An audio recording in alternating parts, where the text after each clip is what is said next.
রাসূল থেকে দূরে গিয়ে পৃথিবীর যেই প্রান্তে থাকেন মদিনা আপনাকে আকর্ষণ করবে না। কারণ চুম্বক যেমন গাছকে আকর্ষণ করে না, কারণ আকর্ষিত হওয়ার জন্য যোগ্যতা প্রয়োজন এবং আকর্ষণ করার জন্য যোগ্যতার প্রয়োজন। এখানে চুম্বক, এখানে পেরেক। চুম্বক আকর্ষণ করতে চাচ্ছে, পেরেক আকর্ষণ নিতে না চাইলে চুম্বক আকর্ষণ করবে না। পেরেকের মধ্যে আকর্ষণ গ্রহণ করার ক্ষমতা আছে, পেরেক আর জায়গায় থাকতে পারছে না। এখন চুম্বক যদি এত বড় হয়, আপনি কি হবে? আধা মাইল দূর থেকে জিনিস টেনে আনবে। আর একটু বড় হলে কি হয়? ৮০,০০০ কিলোমিটার পর্যন্ত এটা আকর্ষণ করে। ৮০,০০০ কিলোমিটার পর্যন্ত ওই জায়গায় পড়ে থাকা একটা বস্তুকে চুম্বক আকর্ষণ করে নেয় আমার ভাইয়েরা, কিন্তু গাছকে আকর্ষণ করে না। তো আমার নবী সাল্লাল্লাহু আলাইহি ওয়াসাল্লাম মদিনায়ে মুনাওয়ারার মধ্যে ডিভাইন ফোর্স, ওই সেন্টার, ওইটাই ডিস্ট্রিবিউশন সেন্টার। ওখান থেকে আমার নবী সাল্লাল্লাহু আলাইহি ওয়াসাল্লাম স্টেজ বাই স্টেজ কিছু সিনার মধ্যে এই ফোর্স গুলা দিয়ে দিয়ে সেই সিনার মধ্যে আলো জ্বালিয়েছে।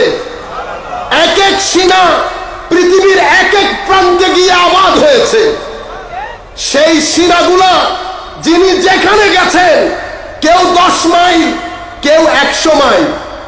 যার চুম্বক যত বড় তার আকর্ষণের ফিল্ড এরিয়া তত বড়। ম্যাগনেট যতটুকুন পর্যন্ত আকর্ষণ করে এটাকে ম্যাগনেটিক ফিল্ড বলে। সুফির সিনা যতটুকুন পর্যন্ত অ্যাট্রাক্ট করে ওইটাকে সিলসিলা বলে। আপনারা বুঝতে পেরেছেন আমি কি বোঝাতে চাইলাম আপনাদেরকে? যে প্রথমে আমরা নিজেদের মধ্যে জিন্দেগি সঞ্চয় করি। যদি রক্ত না থাকে তাই সুইয়ের মতো যেখানে ফেলে দেন পড়ে থাকবে। যদি রক্ত থাকে, কানেকশন থাকে, পৃথিবীর যেই প্রান্তেই দেন না কেন নিজের ডাইরেকশন নিজে খুঁজে নেবে।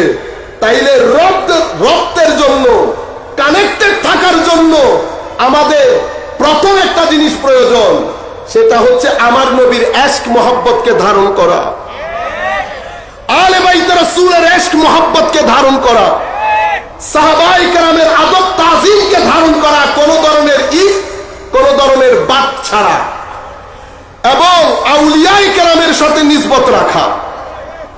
এই চারটা জিনিস হচ্ছে আপনার কানেকশনের তার। এই চারটা জিনিস আপনার ভিতরে ধারণ করবেন।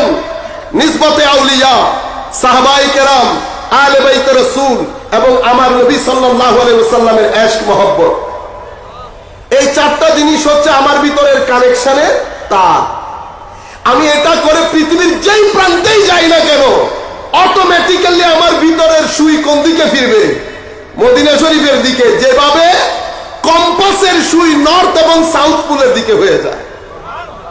সম্মানিত উপস্থিতি, আমাদের আজকের মূল বিষয় যেটা, সেখান থেকে আমরা শুরু করছিলাম যে মনে রাখবেন ঈমান আকীদার নাম। কিসের নাম? আকীদার নাম। কিন্তু আমরা যদি বলি হাকিকতে ঈমান, তো হাকিকতে ঈমান তরিকতের নাম। এটা আপনারা পারলে মুখস্থ করেন, আমি একটু পরে যখন ব্যাখ্যা করব আপনাদের বুঝে আসবে। ঈমান আকীদার নাম, হাকিকতে ঈমান তরিকতের নাম। তরিকতের শিক্ষা ছাড়া, মাশাআল্লাহ, নারায়ে তাকবীর, নারায়ে রিসালাত, নারায়ে গাউসিয়া, মুফতি আলাউদ্দিন জিহাদি সাহেব। আমরা আজকে উনি হোস্ট, আমি গেস্ট। আমরা ভাইকে আজকের অনুষ্ঠানের পক্ষ থেকে, আমাদের সকলের পক্ষ থেকে ওয়েলকাম করছি। আমরা ওনার হায়াতের জন্য আল্লাহর দরবারে দোয়া করছি। মওলাই করিম যেন উনি সহ আমাদের স্টেজের মধ্যে যে সমস্ত উলামায়ে কেরাম বসে আছেন, যাদের মাধ্যমে সহি হাল দ্বীনের খেদমত হচ্ছে, মওলাই করিম যেন সবার হায়াতের মধ্যে, আমলের মধ্যে, রিজকের মধ্যে লক্ষ কোটি বরকত দান করেন। সম্মানিত উপস্থিতি, তাইলে বলতে চাচ্ছিলাম ঈমান আকীদার নাম। তরিকতের শিক্ষা মৌলিক, আসল যদি হয় তাহলে এটা হাকিকতে ঈমান। এটা আমাদের আজকের আপনারা মনে করতে পারেন থিসিস। আমরা এই থিসিসটাকে সামনে রেখে আমাদের বাকি কথাগুলো বলবো। ঈমান কাকে বলে আমরা সবাই জানি, তবুও হাদিসে জিবরিল, আপনারা জানেন জিবরিল আলাইহিস সালাম আমার নবীর দরবারে এসে আমার নবীকে 3টা প্রশ্ন করেছিলেন, ঈমান কি, ইসলাম কি, ইহসান কি। যখন ঈমান কি জিজ্ঞেস করেছে, আমার নবী সাল্লাল্লাহু আলাইহি ওয়াসাল্লাম বলেছেন, ঈমান আল্লাহকে একমাত্র ইবাদতের হকদার হিসেবে মনে করা, মেনে নেওয়া। ফেরেশতা, সমস্ত নবী রাসূল, যত কিতাব আল্লাহ আমাদেরকে দান করেছেন, পরকাল, তাকদীর এবং মৃত্যু পরবর্তী জীবন, এগুলা হচ্ছে আমাদের এই বিষয়গুলাকে জেনে মেনে নেওয়ার নাম ঈমান। জেনে মেনে নেওয়ার নাম ঈমান। এতটুকুনের মধ্যে আমাদের ঈমান জানা হয়ে গেছে। কেউ যদি আপনাদেরকে এসে জিজ্ঞেস করে ঈমান কি, তো আপনারা এতটুকুন পর্যন্ত জবাব দেবেন যে এটাকে ঈমান বলে, এটাকে ঈমান বলে। এখন এক ব্যক্তি এই 7টা জিনিস বিশ্বাস করলেন, এটা হচ্ছে ঈমানের প্রাইমারি ধাপ। ঈমানের প্রাইমারি ধাপ। এখন আমরা কোরআন থেকে জেনে নেব হাকিকতে ঈমান কি, এবং সেটার সাথে তরিকতের শিক্ষার সাথে তুলনা করব। তাহলে আমরা বুঝতে পারবো হাকিকতে ঈমান যে তরিকত সেটা। আমরা এখন ঈমান কি সেটা আপনারা বুঝতে পেরেছেন। আমার নবী সাল্লাল্লাহু আলাইহি ওয়াসাল্লাম বলেছেন এটা। কুরআনে পাকের অসংখ্য আয়াতের মধ্যে আল্লাহ বলেছেন ঈমান এই 7টা জিনিসের নাম। এখন আমরা জানতে চাইবো কুরআনের দৃষ্টিতে, হাদিসের দৃষ্টিতে হাকিকতে ঈমান কাকে বলে। আল্লাহ রাব্বুল আলামিন সূরা আনফালের মধ্যে আল্লাহ রাব্বুল আলামিন বলেছেন আসল ঈমান কি বলেছে? আসল ঈমান, আসল মুমিন হচ্ছে তারা। তো যখন বলা হচ্ছে আসল মুমিন, তাইলে আসলের অপোজিট শব্দ কি? নকল। তাহলে বোঝা যাচ্ছে এখানে নকলের কারসাজিও আছে। একই কাজ হুজুর গৌসুল আজম আব্দুল কাদের জিলানী ওনার গুনিয়াতুত তালিবিন এবং আল ফাতহুর রাব্বানী ওনার ওয়াজ তাকরীরের কিতাব, সেখানে যখন উনি আসল তরিকতপন্থীর পরিচয় দিচ্ছেন, উনি সেখানেও বলেছেন আসুফি আল খালেস, আসল ওলি, আসল সুফি, আসল তরিকতপন্থী তারা। তাইলে আসল বলার কারণে আমরা বুঝতে পারছি এখানে নকলও আছে। তাহলে বোঝা যাচ্ছে আল্লাহ রাব্বুল আলামিন কোরআনের মধ্যে আসল মুমিন এর পরিচয় তুলে ধরতে গিয়ে আল্লাহ বলছেন ইন্নামাল মুমিনুন আল্লাযীনা ইযা যুকিরাল্লাহ ওয়াজিলাত কুলুবুহুম ওয়া ইযা তুলিয়াত আলাইহিম আয়াতুহু যাদাতহুম ঈমানা ওয়া আলা রাব্বিহিম ইয়াতাওয়াক্কালুন আল্লাযীনা ইউকিমুনাস সালাহ ওয়া মিম্মা রাযাকনাহুম ইউনফিকুন উলাইকা হুমুল মুমিনুনা হাক্কান লাহুম দারাজাতুন ইনদা রাব্বিহিম সালাতুন ইয়া সালামুন ইয়া হাবিবাল্লাহ। মাশাআল্লাহ, আমাদের স্টেজে সৈয়দ মোহাম্মদ হাসান আজহারি সাহেব তশরিফ এনেছে। আমরা হুজুরকে আমাদের অনুষ্ঠানের পক্ষ থেকে ওয়েলকাম করছি। সম্মানিত উপস্থিতি, একটু খেয়াল করবেন, একটু পরে ভালো লাগবে। আমরা বলতে চাচ্ছিলাম আল্লাহ রাব্বুল আলামিন ঈমান কাকে বলে সেটা আপনারা জেনেছেন। এই জায়গার মধ্যে আল্লাহ বলছেন ইন্নামাল মুমিনুন, মুমিন শুধুমাত্র তারা যাদের সামনে আল্লাহর জিকির করা হলে তাদের অন্তর ভয়ে কেঁপে উঠে, ভিতরে এক ধরনের কম্পন অনুভূত হয়, দুনিয়া, লোভ, লালসা এগুলা থেকে তারা নাজাত পেয়ে শুধুমাত্র আল্লাহ রাব্বুল আলামিনের উপর তাওয়াক্কুল করে। এখন আপনারা 3টা জিনিস পেয়েছেন না? যাদের সামনে জিকরে ইলাহি হলে তাদের অন্তর আল্লাহর ভয়ে কম্পিত হয়, তাদের সামনে তিলাওয়াতে কুরআন হলে তাদের ভিতরে আটলান্টিকের ঢেউ আসে, তারা আল্লাহর উপর তাওয়াক্কুল করে, তারা নামাজ নামাজকে নিজের উপর কায়েম করে, আল্লাহ তাদেরকে যা দান করেছেন তা খালকে খুদার জন্য, মখলুকাতে খুদাবন্দির জন্য করুণ ধরনের আদান প্রদান ছাড়া মানুষের জন্য কোন ধরনের আশা ভরসা ছাড়া নির্বিচারে মানুষের জন্য খরচ করে। হয়ে গেল না? ও মিম্মা রাযাকনাহুম ইউনফিকুন। কয়টা পেয়েছেন? যারা আল্লাহ তাদেরকে যা দিয়েছেন, এলম দিয়েছেন, এলমের খেদমত করে, টাকা পয়সা দিয়েছেন, টাকা পয়সা খরচ করে, বুদ্ধি দিয়েছে, মানুষকে বুদ্ধি দিয়ে সলা পরামর্শ দিয়ে সহযোগিতা করে। অর্থাৎ আমার আল্লাহ বলছেন যেই সামর্থ্য আমি তাকে দান করেছি সেই সামর্থ্য খালকে খুদার উপকারের জন্য কাজে লাগায়। নামাজকে নিজের উপর কায়েম করে। নামাজ কিভাবে কায়েম করে? কোন নামাজ এমন ভাবে কায়েম করে, নামাজ পড়তে থাকে তাদের আদত পরিবর্তন হতে থাকে। আদত কি? হুজুর গৌসুল আজম বলেছেন আসল সুফি সেই ব্যক্তি যেই ব্যক্তি নিজের আদতকে পরিবর্তন করে, নিজের আদতকে তরক করে। হুজুর আদত কি? আদত বলা হয় এটিকেটকে, ম্যানারকে। সেটা কি? সেটা তোমার বিহেভিয়ার।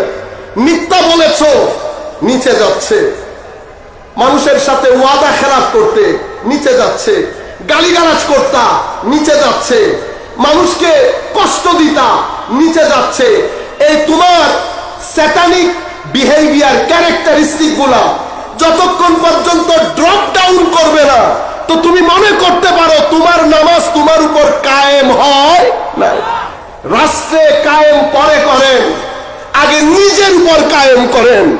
সারা জিন্দেগি মিথ্যা কথা বলি, একটা চিপস আমাদের ছেলেদের জন্য কিনতে পারি না, 2 নাম্বারই বলে।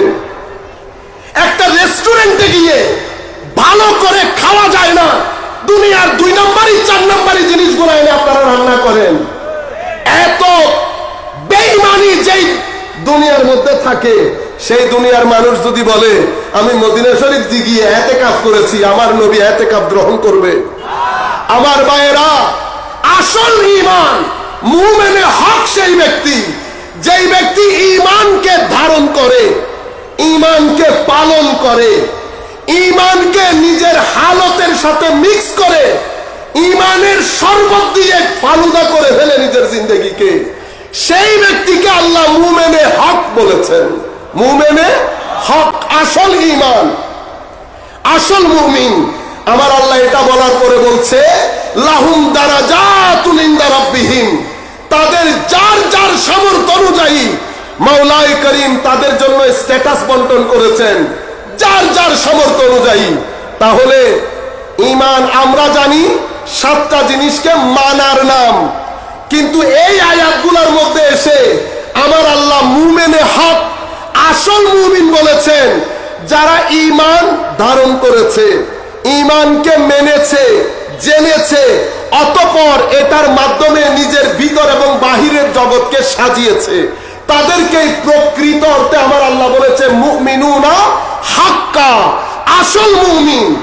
আর সেই আসল মুমিনকে তরিকত এবং তাসাউফের ভাষায় আমরা আল্লাহর ওলি বলি।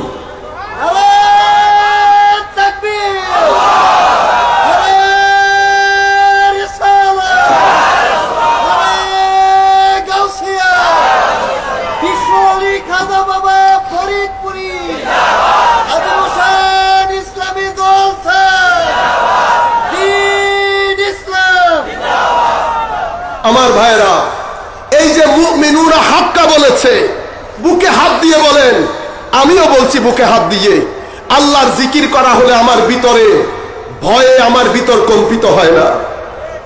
তিলাওয়াতে কোরআন করা হলে আমার ভিতরে ঈমানের ঢেউ আসে না। আপনি যদি আল্লাহর ওলিদেরকে বাদ দিয়ে দেন, আল্লাহর ইজ্জতের কসম করে বলছি, এই আয়াত নিয়ে টর্চলাইট নিয়ে বাংলাদেশে মুমিন খুঁজতে হবে। বাংলাদেশে মুমিন খুঁজতে হবে যদি আল্লাহর ওলিদেরকে বাদ দিয়ে দেন। কারা তারা? অন্য আয়াতের মধ্যে আমার আল্লাহ আরো পরিষ্কার করেছেন, সূরা মুমিনুনের মধ্যে। কি সূরা? এখানে বলেছে মুমিনুনা হাক্কা, আসল মুমিন। সে আসল আসল মুমিনের জন্য আল্লাহ আলাদা একটা সূরা নাজিল করেছেন। কি বলেছেন? কদ আফলাহাল মুমিনুন আল্লাযীনা হুম ফী সালাতিহিম খাশিউন ওয়াল্লাযীনা হুম আনিল লাগwi মুরিদুন ওয়াল্লাযীনা হুম লিয-যাকাতি ফাইলুন ওয়াল্লাযীনা হুম লিফুরুজিহিম হাফিজুন। এভাবে বলতে বলতে ইল্লা আলা আজওয়াজিহিম, এরা বলতে বলতে আরো দুইটা বলেছেন, ওয়াল্লাযীনা হুম লিআমানাতিহিম ওয়া আহদিহিম রাউন ওয়াল্লাযীনা হুম আলা সালাতিহিম ইউহাফিজুন উলাইকা হুমুল ওয়ারিসুন আল্লাযীনা ইয়ারিসুনাল ফিরদাউস। এরাই জান্নাতের ওয়ারিস। যখন জায়গার ওয়ারিস আপনি, আপনি যার কাছে ইচ্ছা বিক্রি করতে পারেন, যাকে ইচ্ছা বিনামূল্যে দিয়েও দিতে পারেন। তো মাওলা জান্নাতের মালিক আল্লাহ, ওয়ারিস ওয়ালিউল্লাহ। কারা ওয়ালিউল্লাহ? আল্লাযীনা হুম ফী সালাতিহিম খাশিউন, যারা নামাজের মধ্যে, হায় হায়, যাদের নামাজের মধ্যে খুশু থাকে, খুদু থাকে, যাদের নামাজ মেরাজ হয়, যারা নামাজের মধ্যে অন্তঃকরণে উপস্থিত থাকে, যারা নামাজের মধ্যে চোখ বন্ধ করলে জালওয়ায়ে নূরে খুদাবন্দির দিদার করে, যারা নামাজের মধ্যে কখনো কাঁদে বিতর্কতভাবে, কখনো হাসে, কখনো জালওয়ায়ে খুদাবন্দি দেখে খুশিতে আর্তনাদ করে, কখনো রব্বে জুল জালালের জালালিয়ত দেখে, কখনো তাদের ভিতর কেঁপে উঠে, তাদের পাশেও এক ব্যক্তি নামাজ পড়ে, সেই নামাজের মধ্যে হালত থাকে না, তাদের নামাজের মধ্যে হালত থাকে, খুশু থাকে, খুদু থাকে, প্রেজেন্স থাকে, তাকওয়া থাকে, ওয়ারা থাকে, খুলুসিয়ত থাকে, সিদক থাকে, তাওয়াজু থাকে, শুকর থাকে, ওয়ারা থাকে, সবর থাকে, আখলাক থাকে, ভিতর এবং বাহিরগতভাবে তারা নামাজের মধ্যে থাকে বিদায়। তাদেরকে কি বলা হয়? খাশিউন। তাদের আরো পরিচয় দিয়েছেন, কারা তারা? ওয়াল্লাযীনা হুম, তারা এমন আনিল লাগwi মুরিদুন, তাদের চোখ আল্লাহ যেই জন্য বানিয়েছে সেই জন্য তারা ব্যবহার করে, চোখকে ফালতু কাজে ব্যবহার করে না। তাদের মুখ যেই কারণে বানানো হয়েছে, কান যে কারণে বানানো হয়েছে, হাত, পঞ্চ ইন্দ্রিয়, আকল, কলব, রূহ, নফস, যেই জিনিসকে যেই কারণে বানানো হয়েছে সেই জিনিসকে তারা সেই কারণে ইউজ করে, তারা মিস ইউজ করে না। আমি শুধু এই দুইটা জিনিসও যদি ধরি, এখানে যদি আমরা পুরা বাংলাদেশে টর্চ লাইট নিয়ে বের হই, আমরা এই মুমিনের দেখা পাবো? পাবো না। এই এদেরকে আমরা আল্লাহর ওলি বলি। আপনি যদি ওলি বাদ দিয়ে দেন, কদ আফলাহাল মুমিনুনের আয়াত নিয়ে বাংলাদেশে ঘুরতে হবে। আমাদের কথা বলছেন, আমাদের কথা, যাদের জিন্দেগির মধ্যে হায়া নাই, চোখের মধ্যে হায়া নাই, কানের মধ্যে হায়া নাই, জবানের মধ্যে হায়া নাই, 10টা কথা বললে 12টা মিথ্যা বলে, আমানতের খিয়ানত করে, ওয়াদা ভঙ্গ করে, মানুষের উপর জুলুম করে, জিনিসের সাথে মিক্স করে, এবং বাইরে থেকে ইম্পোর্ট করে, বড় বড় টুপি পরে থাকে, ইম্পোর্ট করে জিনিসপত্র, গুদামজাত করে, সমাজকে অস্থির করে, ইকোনমিকে অস্থির করে, প্রাইস বাড়িয়ে দেয়। তারা মুমিনুনা হাক্কা। আপনারা বুঝতে পেরেছেন? খেলাফত দাবি করা এক জিনিস, খেলাফত প্রতিষ্ঠা করা আরেক জিনিস। একটা জঙ্গে বদর হয়েছে, সেই জঙ্গে বদরের মধ্যে কুরাইশরা আমার নবীর সামনে দাঁড়িয়েছে। আমার নবী আরেক যুদ্ধ থেকে ফেরার পথে বলেছেন, ভিতরের জিহাদ বাইরের জিহাদের চেয়ে কঠিন। আমার ভাইয়েরা, সেদিন যেমন কুরাইশদেরকে মুসলমানরা ফেস করেছে, আমরা সেটা সকাল সন্ধ্যা ফেস করি। এখানে একটা যুদ্ধ হয়, নফসের সাথে কলমের যুদ্ধ। নফস দুনিয়ার বলে বলিয়ান, লোভের বলে বলিয়ান, শয়তানের বলে বলিয়ান, সব কিছুর বলে বলিয়ান হয়ে নফস বারবার আমাদেরকে ধাক্কা দিয়ে দিয়ে ফেলে। আমরা কখনো সামান্য জিকিরের আলো দেই, কোরআন তিলাওয়াতের আলো দেই, নামাজের আলো দেই, কোন রকম টিকে থাকতে চেষ্টা করি, কিন্তু টিকে থাকতে পারি না। যদি পারতাম জোহরের নামাজের পরে ঘুষ নিতে পারতাম না, মদিনা শরীফের মধ্যে ইতিকাফ করে বাজারকে অস্থির করতে পারতাম না, অশ্লীলতার বাজার গরম করতে পারতাম না, সামান্য 2 টাকার চেয়ারের জন্য কোটি টাকার করাপশন করতে পারতাম না। এত বেহায়াই, এত করেছে শুধুমাত্র নফসের কারণে। কিসের কারণে? কারণ মানুষের সামনে সিঁড়ি দুইটা। কয়টা সিঁড়ি? এক সিঁড়ির মাধ্যমে মানুষ নিচে নামে, নিচে নামে, নিচে নামে। আমার আল্লাহ বলছেন এমন নিচে যার পরে আর কোনো নিচ নাই। সুম্মা রাদাদনাহু আসফালা সাফিলিন, এমন নিচ এরপরে আর কোনো নিচ নাই। কেমন চতুষ্পদ জন্তুর চেয়েও নিকৃষ্ট হয়ে যায়। এটা নফসের সিঁড়ি, এটা দুনিয়ার সিঁড়ি, এটা মিথ্যার সিঁড়ি, অশ্লীলতার সিঁড়ি, লোক ঠকানোর সিঁড়ি, জুলুমের সিঁড়ি, হারামখোরির সিঁড়ি, করাপশনের সিঁড়ি, মিথ্যা বলার সিঁড়ি। এই সিঁড়ি দিয়ে মানুষ নিচে নামে। আরেকটা সিঁড়ি মানুষকে দান করেছে, এই সিঁড়ি দিয়ে মানুষ উপরে উঠে। এটা সত্যবাদিতার সিঁড়ি, এটা তাকওয়ার সিঁড়ি, এটা মানুষকে সহযোগিতার সিঁড়ি, এটা জ্ঞানের সিঁড়ি, এটা তাকওয়ার সিঁড়ি। এই সিঁড়ি দিয়ে মানুষ উঠতে থাকে, উঠতে থাকে, উঠতে থাকে। যখন মানুষ অতি উপরে উঠে যায় তখন আমার আল্লাহ দুই হাত দিয়ে তাদেরকে টেনে তুলে, তোলার পরে বলে এর জবান আমার জবান হয়ে গেছে, এর হাত আমার হাত হয়ে গেছে, এর পাও আমার পাও হয়ে গেছে। আমার জবানে কথা বলে, আমার হাতে ধরে, আমার পাও দিয়ে হাঁটে, আমার কলব দিয়ে চিন্তা করে। আমি সে যা চাই তাকে সেটা দান করি, যা থেকে পানা চাই আমি তাকে পানা দান করি। স্পেশাল পাওয়ার অফ ডিভাইন পাওয়ার তাকে ডেলিগেট করা হয়। সেই যখন সুলাইমানের দরবারে কোন বলে বিলকিসের সিংহাসনকে ইয়েমেন থেকে আনতে চায়, এটা ফায়াকুনের মধ্যে উপস্থিত হয়ে যায়।